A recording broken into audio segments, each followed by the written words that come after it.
Guys, ganito ang buhay architect dito na sa loob ng sasakyan magla-lunch.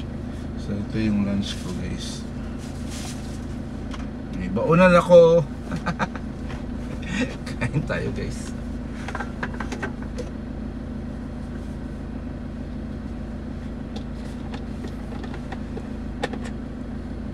Dito na ako kumakain. Tapos bili lang ako ng gulay. Puro lang ako gulay ngayon, guys.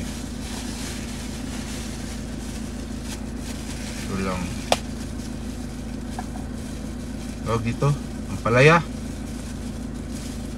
Ampalayas.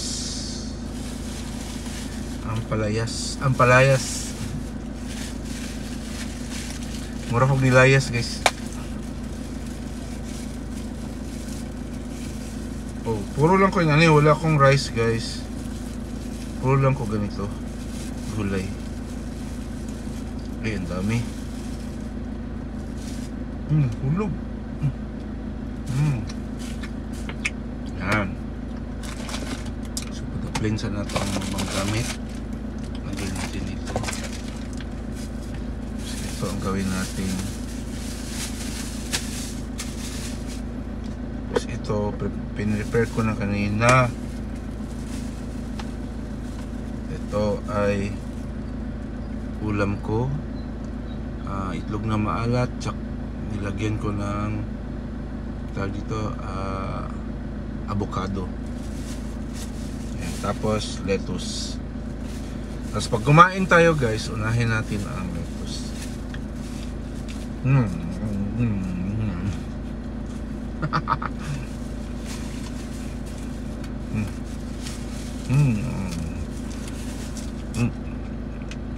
Bakit unahin ang lettuce?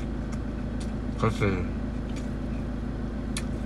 para ma-prepare na doon yung stomach mo na gulay pa lang kinain mo. So kung kumain ka ng karne, hindi siya mag-stay ng matagal sa tiyan mo kasi masasama dun siya sa gulay.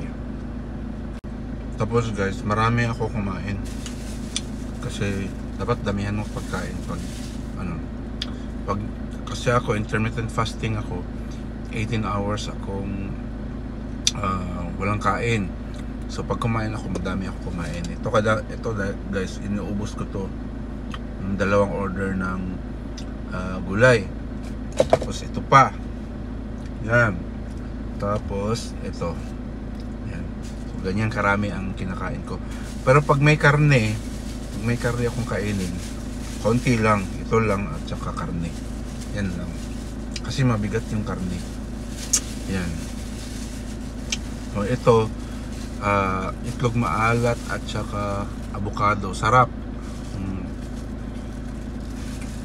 Kasi yung avocado super food yan, guys, di ba? Maganda sa katawan. Tapos yung itlog rin na itlog maalat, maganda rin sa katawan.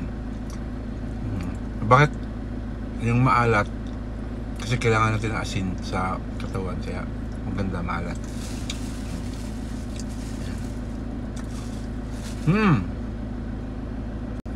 Pero pag tinanong nyo ko sa lasa nito, guys, para sa akin, matagal na kasi akong ganito kumain. Napakasarap na to sa akin. Nasanay na yung panlasa ko sa mga ito pagkain. Kaya kung tatanungin nyo ako, masarap to sa akin. Pero siguro pag kayo sa umpisa hindi pa masarap, kasi ganun din ako sa umpisa, hindi masarap. Pero ngayon hinahanap ko na yung pagkain nito. Pag hindi ganito ang pagkain ko, nangihina ako. Kaya ito ang kinakain ko. Pag matagal na ako hindi nag-rice, malapit na mag 1 year siguro. Dati kasi intermittent fasting lang ako, pero ngayon nag low carb ako.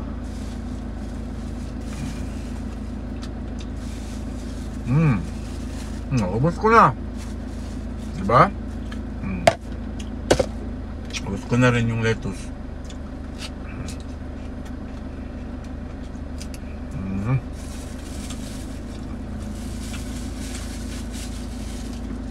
Ang sarap nito guys, ito.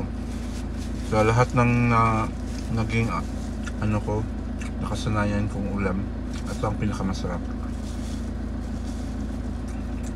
Minsan guys, nalagyan itong yogurt. Nilagyan ko ng yogurt. Yung walang sugar na yogurt. Sarap.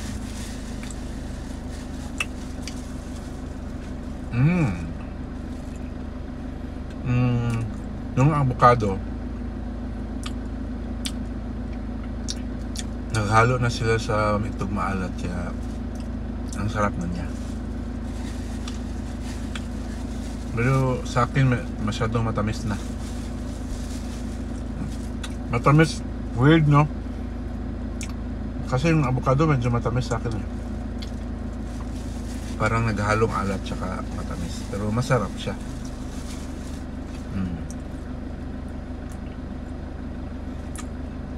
Itlog kasi guys, ang ganda sa mga ugat-ugat, mga veins, no?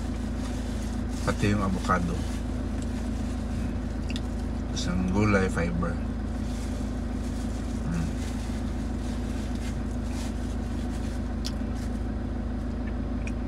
Tapos pag umiinom ako ng for example yung iba soft drinks, di ba? Sa akin ano lang, tea or ato kokwa, pero walang sugar, kokwa lang.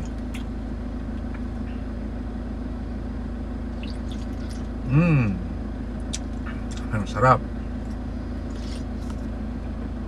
So ayan, tapos na akong mag lunch.